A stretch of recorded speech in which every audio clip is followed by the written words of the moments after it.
This is Waheed Jensen, and you are listening to Away Beyond the Rainbow.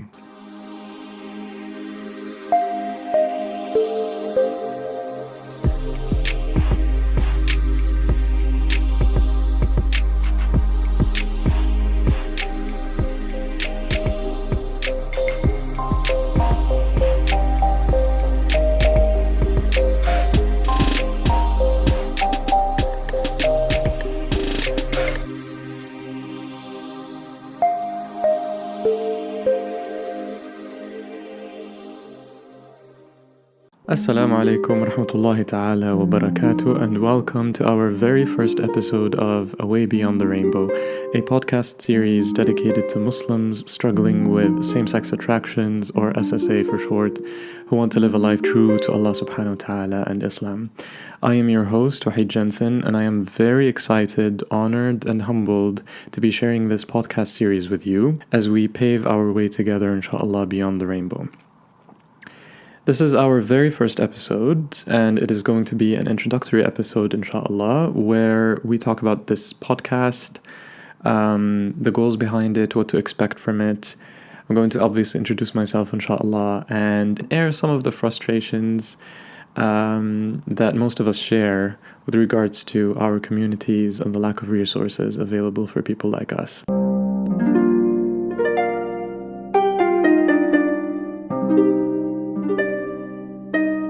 So to begin, inshallah, allow me first to introduce myself. I am Waheed Jensen and I have SSA.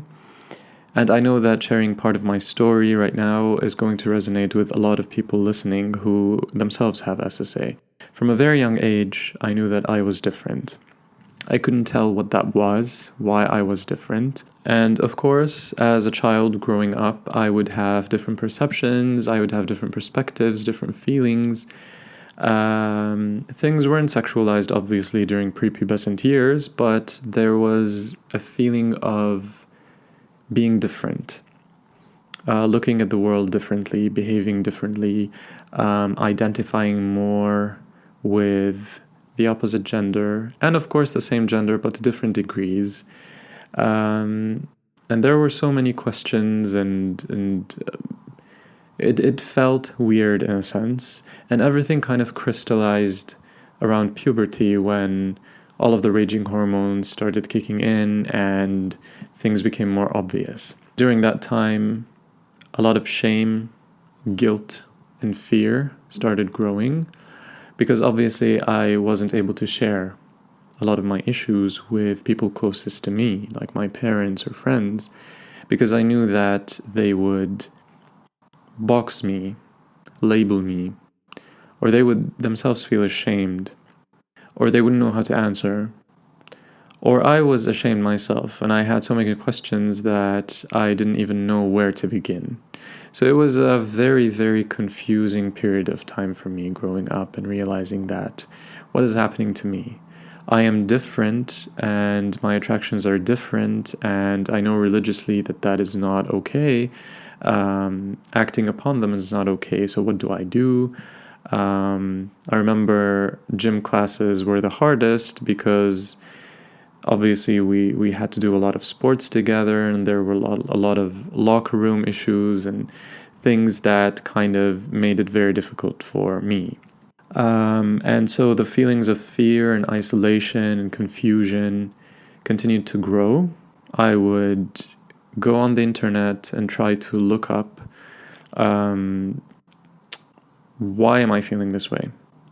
Try to find an Islamic answer.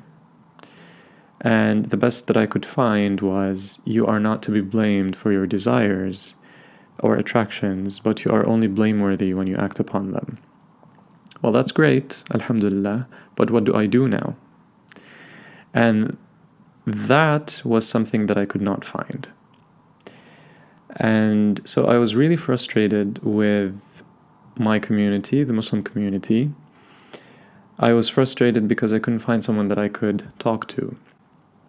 Every time the issue was brought up, it was brought up with a lot of sarcasm, a lot of shame, a lot of hatred and disgust. There were no support groups, and nothing in the Muslim communities was catered to people like me to talk about their issues, to try and find solutions to try and live a life that is true to Allah subhanahu wa ta'ala without living through cycles of shame and fear and guilt 24/7. This continued throughout high school and college. I remember after the first year of college, I went to a therapist because I was dealing with so many issues back then. I was going through terrible depression, anxiety, a lot of frustrations and low self-esteem that had to do with my SSA and that had to also do with a lot of other things that were going on in my life at the time.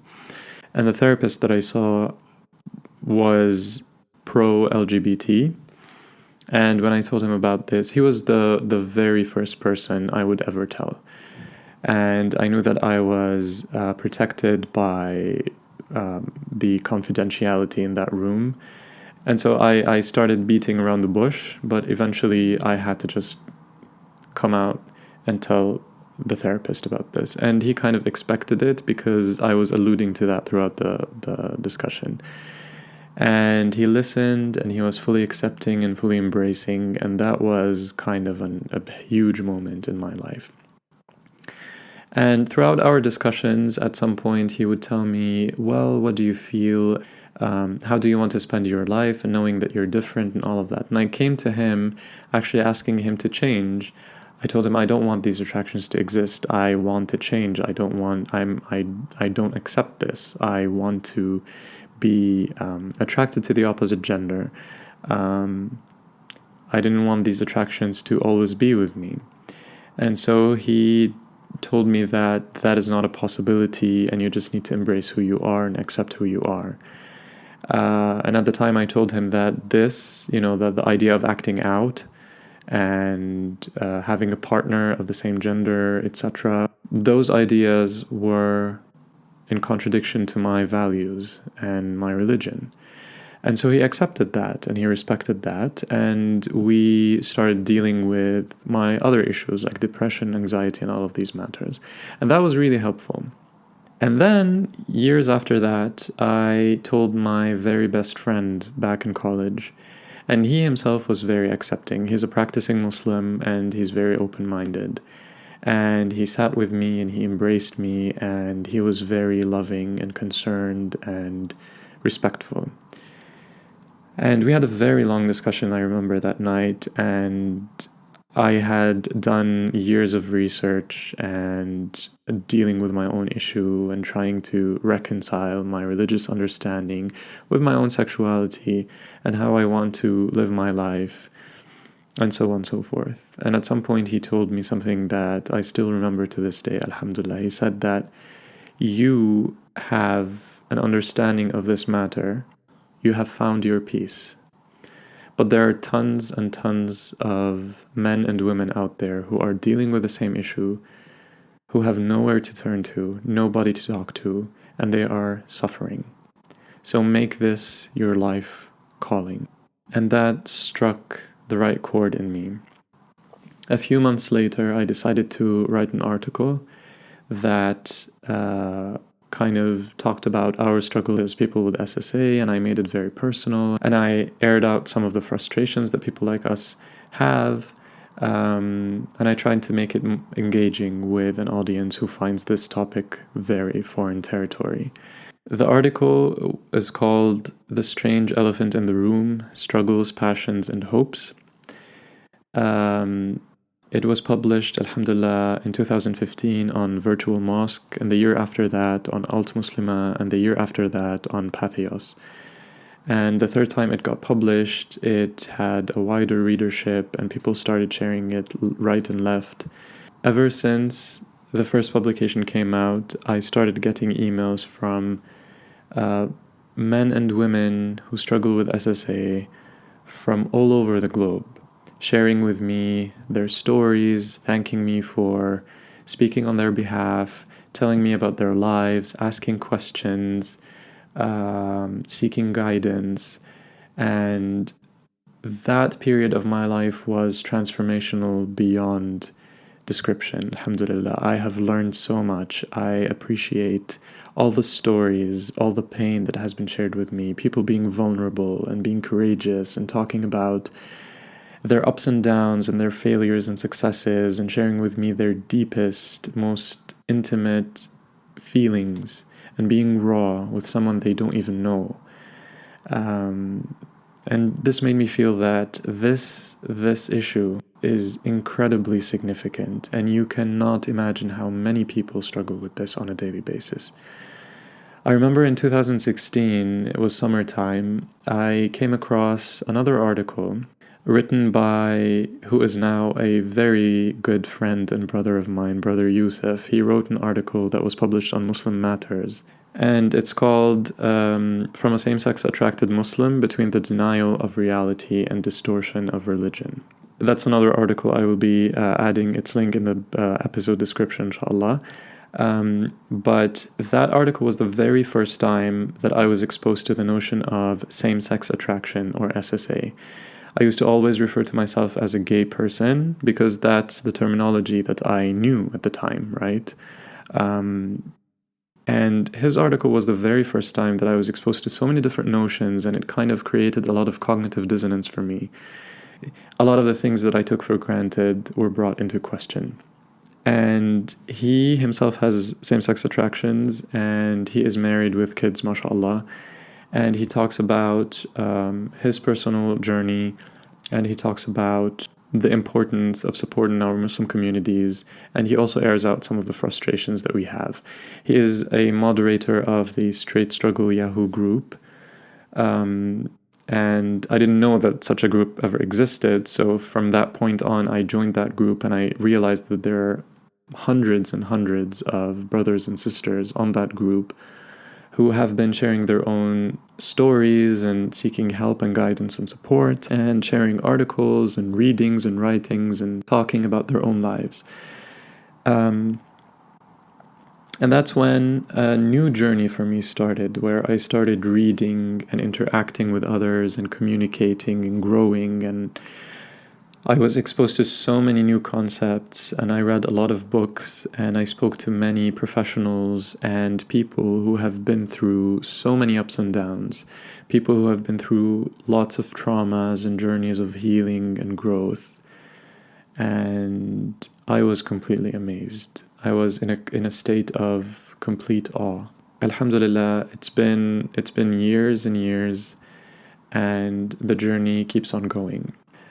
I wouldn't say I'm a reference. I wouldn't say I have it all figured out. On the contrary, I am here to share my own story and the stories of so many people whom I have known throughout the years, who will be coming with me on this journey as co-hosts, as interviewees, and we will be discussing together so many themes that we have prepared.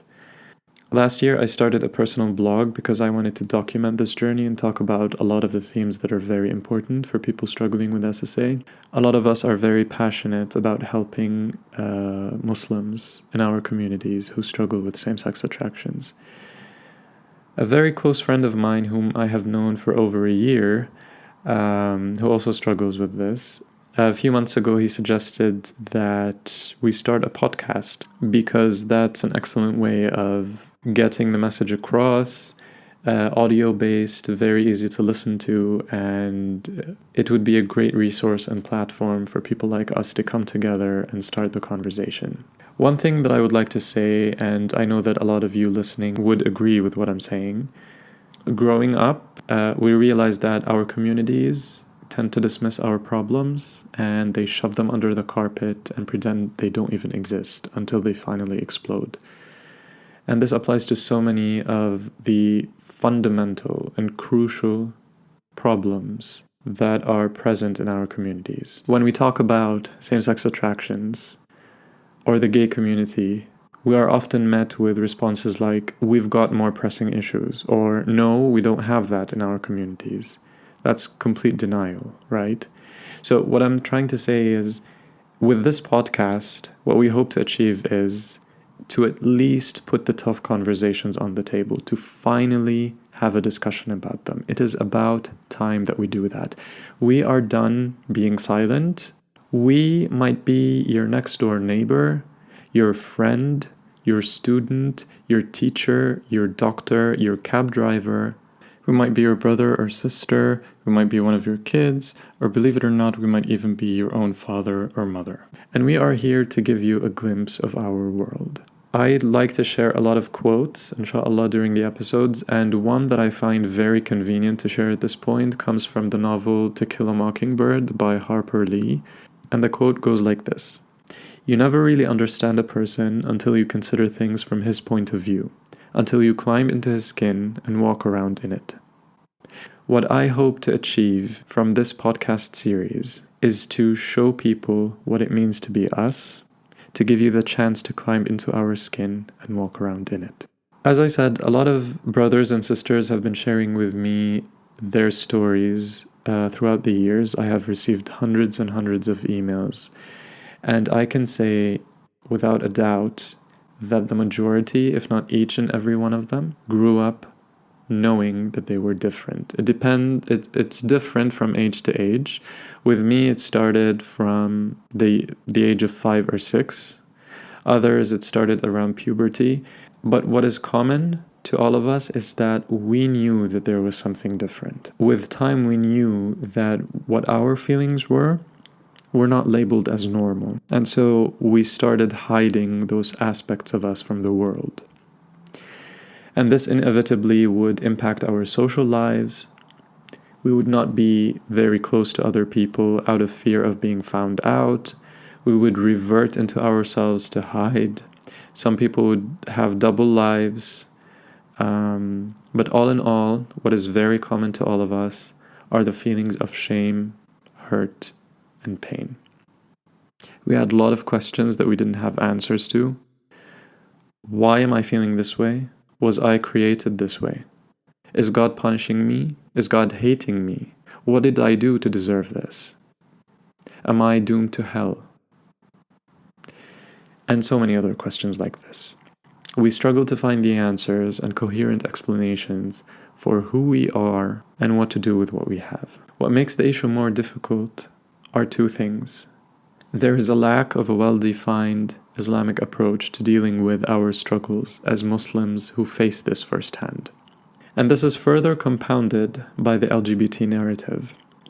Nowadays, this is the overwhelming narrative. Embrace who you are, love yourself, love is love.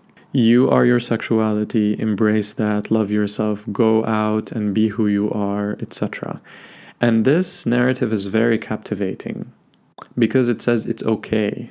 We know how you feel, and we are here to offer complete acceptance. We embrace you.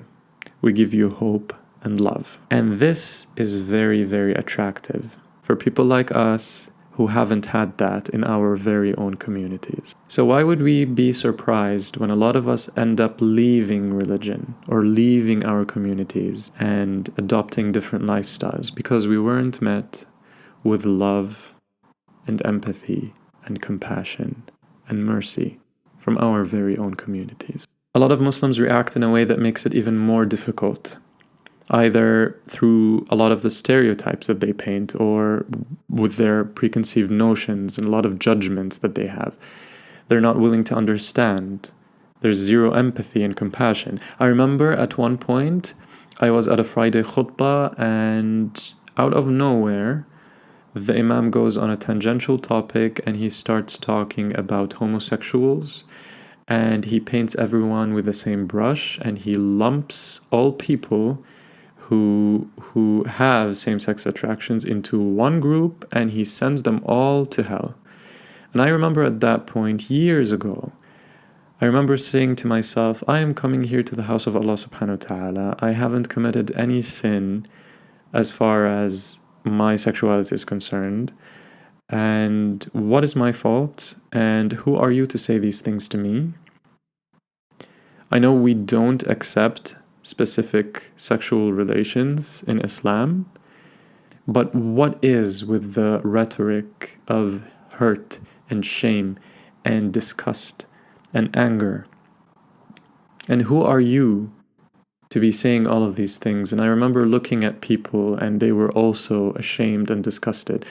And there were hundreds of us in that mosque. I am sure that I wasn't the only one who had SSA back then. And I can imagine how deeply hurt and further ostracized those people were. And they even make it sound like it's a choice that we have. No, it's not a choice. It's never a choice. Who would choose something like this? No one would. This is one of the take-home messages from today's episode. People, it is not a choice. If you think that it is a choice, then you are sadly mistaken. So please drop this idea. It's not a choice. There's another story that I would like to share that a very close friend of mine told me at some point, which was about a family gathering that he was part of, and they had the family was having dinner, and afterwards they were watching TV together. And at some point, there was a news report about whatever subject, and an effeminate guy comes up on TV and he starts talking, and then some of the family members sitting around start cursing him and start making fun of him, and everyone starts laughing. And then they talk about punishment and how these people are an abomination, all of that. And my friend there was sitting drenched in guilt and shame. At some point he tells me, you know the hadith of the 7 fatal sins of Islam? Like worshipping other than Allah subhanahu wa ta'ala and dealing with bank interests or usury, and accusing women in their chastity and so on. He said that, homosexual relations aren't mentioned in that hadith. And that's not to say that they are not haram. It's just, he's just using that example. And then he tells me, you know how many people from that gathering sometimes accuse women in their chastity, and they use bank interests all the time, and some might even fall into shirk. But God forbid homosexuality is mentioned, then it's just a huge catastrophe. It's so ironic that a lot of people who consider themselves to be religious have no problems with specific sins, but when homosexuality is brought up, then they're the first people to cast a stone. I can speak on behalf of so many people with SSA when I say that we are tired of statements like, this is all in your head, you are giving this too much importance, or even you're not doing this right, as if they know what works for us. And I am sad to say that even for Muslims who have SSA, a lot of us don't know the techniques on how to give proper advice and think that it's like a checklist. Do this, do that, avoid this, don't do this, stay away from that, make sure you do this continuously and everything is going to be fine. It's not a prescription. It was never about a prescription. It was never about a list of bullet points that you need to follow. Things are much, much deeper than that. People think that it's just a desire. It's not just a desire. It's much, much deeper than that. And it's not a choice either. There is a problem with the one-size-fits-all approach, as if we are all the same and things should be followed in a specific order, or we should try all of these things and everything is going to be fine. No two cases of people who have same-sex attractions are alike. Just like no two human beings are ever 100% identical, not even identical twins. So when people say that marriage works for everyone, no, it does not. I know a lot of people who say that marriage is going to solve the problem. Unfortunately, it doesn't. I know some people who have gotten married and things worked out so beautifully. Others got married and things backfired.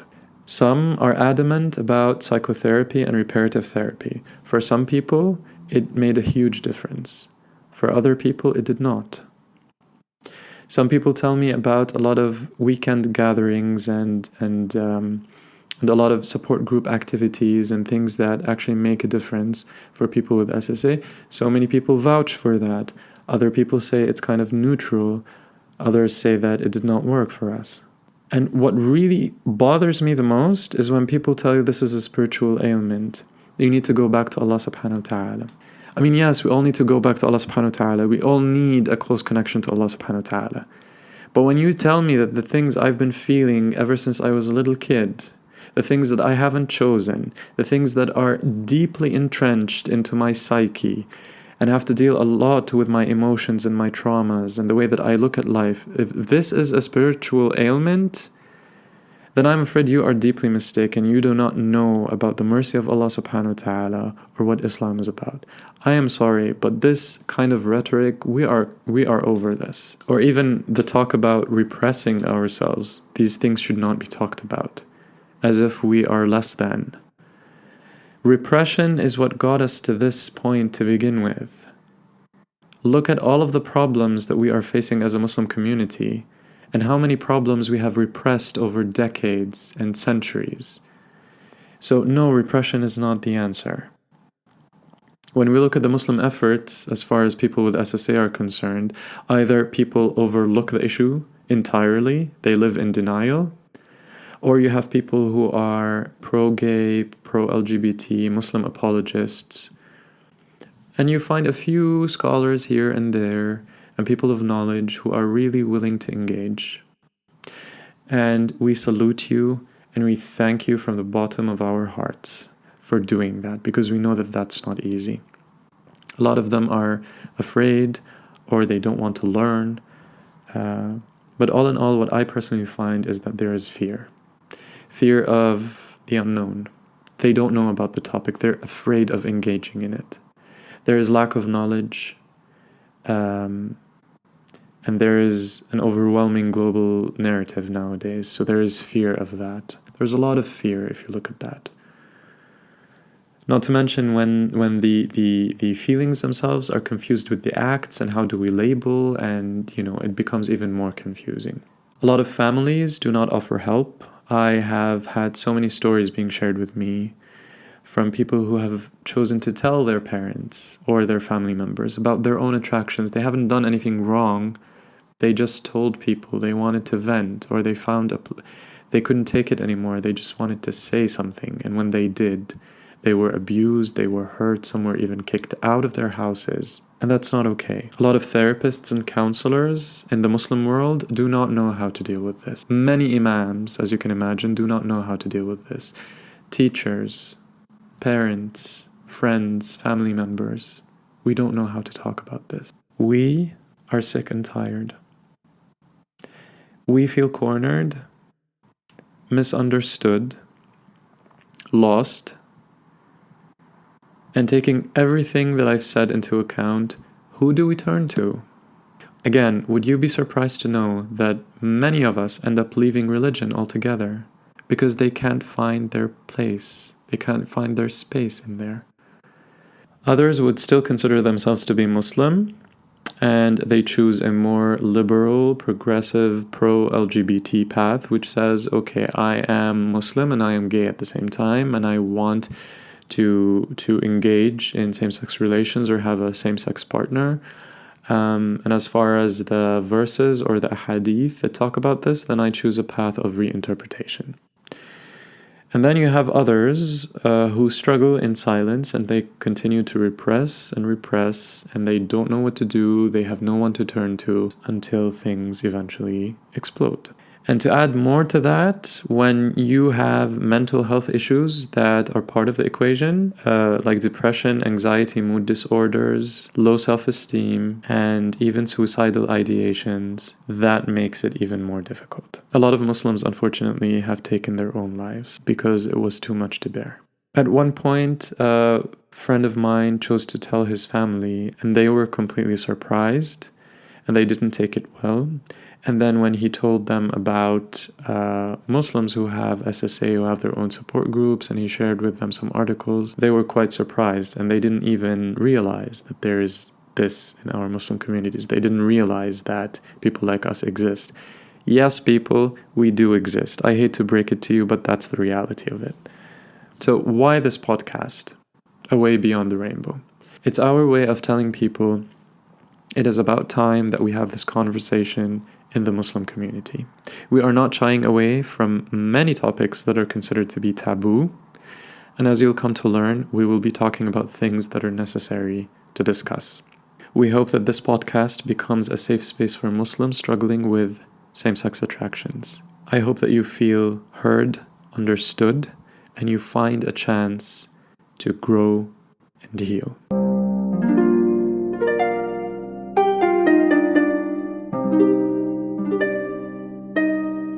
One thing I would like to mention at this point in the episode is with regards to people who say that we shouldn't be talking about these topics out of fear of spreading wrong in our community, or out of fear of opening doors to specific desires or topics, as if these are not even open to begin with.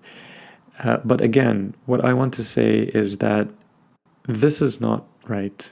Repression only compounds the problem. We have repressed for years and years and years, and nothing has come out of that except for more shame and pain and hurt. You are not compromising your religion or values or ethics when you are seen as a safe space where people tell you things and they confide in you, and that might even be life-saving for a lot of people. It doesn't mean that you encourage people to sin or you lead them astray by doing that. It doesn't mean that you are opening the door for sin. When we talk about things, when we address our problems, that is how a lot of us feel that we are embraced and acknowledged, that we feel someone else understands us. And that is the beginning of the path of healing and growth. Repression only leads to catastrophes. And there is something else. There is a difference between I don't like a specific action versus I don't like a person or I hate that person. We hate sins. We hate specific actions, but we never hate people. We are all sacred. We are all creatures created by Allah subhanahu wa ta'ala. And that is very important to always keep in mind. The WHO tells us that depression is the single leading cause of disability worldwide nowadays. Much more than cancer, much more than heart disease. And if you notice, in today's world, we tend to have a rigid response towards our emotions. Whether we go to an extreme of overthinking about our emotions constantly and ruminating and regurgitating, or we go to the opposite side of just pushing away our emotions and not even giving them attention. A lot of us are shamed when we talk about our emotions. And we shame others for the emotions that we see as negative, but we don't see these emotions as inherently valuable. One of the powerful TED Talks that I've listened to is called The Gift and Power of Emotional Courage by Susan David. A link to this I will add, inshallah, to the episode description. In this TED Talk, she says, being positive has become a new form of moral correctness. That there is a tyranny of positivity that is cruel, kind, and ineffective that we inflict upon ourselves and others. And she says that rigid denial doesn't work. It is unsustainable for our communities. Whether we overthink our emotions constantly, or we bury them and push them aside, or we fake positivity, that's all part of rigid denial. When emotions are suppressed and ignored, they amplify with time. And we are very familiar with this. And eventually what happens is that they start controlling us. And internal pain always comes out. And who pays the price? We pay the price. Our friends, families, colleagues, and communities. Pushing aside our emotions takes away from us our capacity to develop skills to deal with the world as it is, not as we wish it to be. Inshallah, in the next 2 episodes, when we talk about vulnerability and courage, we will dissect a lot of these notions together. But what I want to say at this point is that tough emotions and tough conversations are part of our lives. A meaningful life does not come without stress or discomfort. For people with same-sex attractions, I know that this topic is very difficult for a lot of people in our communities. Let us not focus on the things as they should be, but how they truly are. Until we do that, things are not going to change. Let's stop hiding behind our fingers.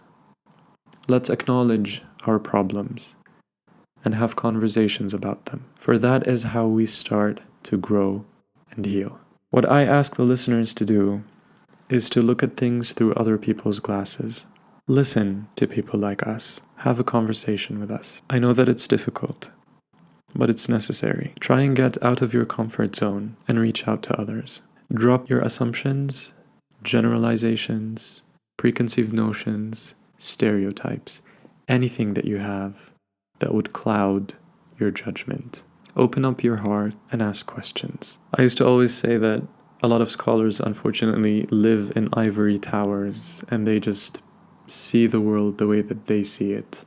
And they pass judgments, and they write things, and they call to action in specific ways that have nothing to do with reality. I invite people to step down from their ivory towers and sit with us on ground, listen to us, engage in the conversation, and I can assure you that you will be doing yourself and us a favor.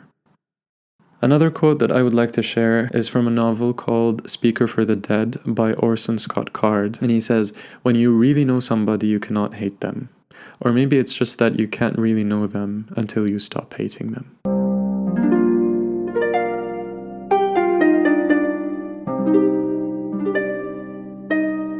I'd like to reiterate our position in this podcast series, which I believe is already clear by now. But just in case, I would like to say that we do not identify with many of the ideas of the LGBT community, particularly matters that are explicitly prohibited in Islam, like same-sex sexual relations. What I'm saying is that we are men and women with SSA who aim to live a life true to Allah subhanahu wa ta'ala, a God-conscious life in line with Islam. What about the efforts that are present in the Muslim communities? Of course, there is a scarcity of such efforts. Most of the resources available to helping people with same-sex attractions are mostly Christian or Jewish, and they are great and they are amazing. They've done a great job. We will be referring to many of them in later episodes, inshallah. But when you look at the Muslim efforts in the Muslim communities, there are a few resources available. Some articles written out there, like Yusuf's article, my article, and a few others. Some support groups are available online, like the Straight Struggle Yahoo group. There's also a new foundation that is based in the UK called Strong Support that has been recently established by Brother Ali. I will also add the links to these websites in the episode description, inshallah. But all in all, there is no centralized approach, and the efforts are still lacking. A lot of scholars, professionals, counselors, therapists do not know how to address these matters, particularly in the West, where issues of sexuality and gender are very volatile. This is a pressing issue that needs attention, and that is why we chose the name A Way Beyond the Rainbow, because we're trying to go beyond the available discourse nowadays. I know some people might ask, why did we choose the term rainbow? Why are we associating ourselves with such symbolism? Why couldn't we choose something that is unique?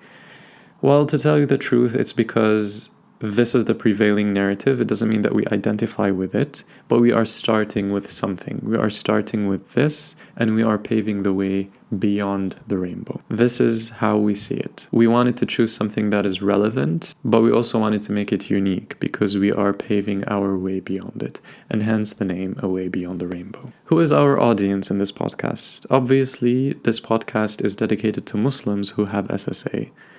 And many of the topics that we want to address are catered to people like us, but also we hope to address so many relevant topics of benefit to the wider community, and that includes parents, family members, friends, imams, chaplains, and community leaders.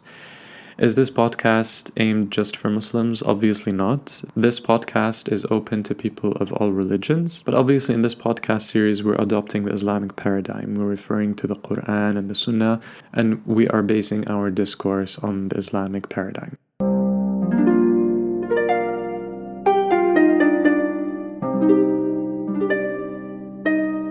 So what do we have planned? There are a lot of topics that we will be discussing. We will talk about shame, guilt, and vulnerability. We'll be talking about pain and courage and healing. What difference does it make if I say I am gay versus I have same-sex attractions? What about the gay identity? Should I embrace that? Should I not? What difference does it make? What are the causes of same-sex attractions? Is it purely genetic? Is it environmental? Does it have to do with my childhood upbringing, family dynamics? Do trauma and abuse have any role to do with that? What about society, etc.? I want to talk about the roles of therapy, particularly reparative therapy, how it helps, and some controversies associated with that. Would also like to touch upon the role of support groups to help individuals heal and grow and find love and strength. Some of the topics we will be addressing are also about marriage. How do I know if I should get married? Should I stay celibate? Is this fair? What about loneliness? What are some outlets that I have? We will also be addressing some difficult topics like addictions, pornography addiction, masturbation addiction, sex addictions. We will also be talking about sexual abuse and rape. And we will go deep into the topics of transgenderism, gender dysphoria, and gender identity disorders. For parents, we have some episodes trying to give advice on how to deal with such matters and answering some questions.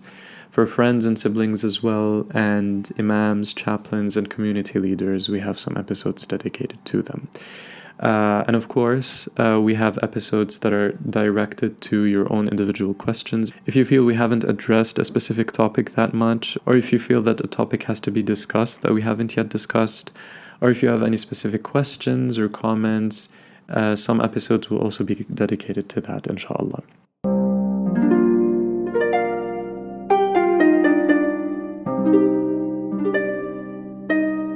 For any comments or questions or suggestions, or if you just like to say hi, feel free to email me anytime on awaybeyondtherainbow@gmail.com. I encourage you to please share and spread the word. You can catch Away Beyond the Rainbow on Spotify, Apple Podcasts, SoundCloud, Google Podcast, Stitcher, iHeartRadio, and TuneIn Radio. All our episodes are also available on our website, awaybeyondtherainbow.buzzsprout.com. And as you know, our episodes are every Friday, inshallah, at 12 p.m. GMT. And with this, we have come to the end of our introductory episode. I hope that you have enjoyed it and have learned something from it, inshallah.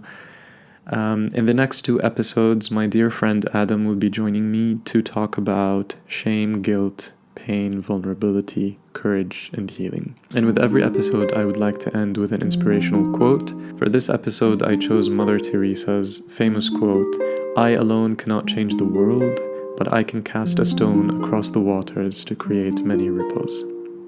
This has been Waheed Jensen in Away Beyond the Rainbow. Till next Friday, inshallah. Assalamu alaikum wa rahmatullahi wa barakatuh.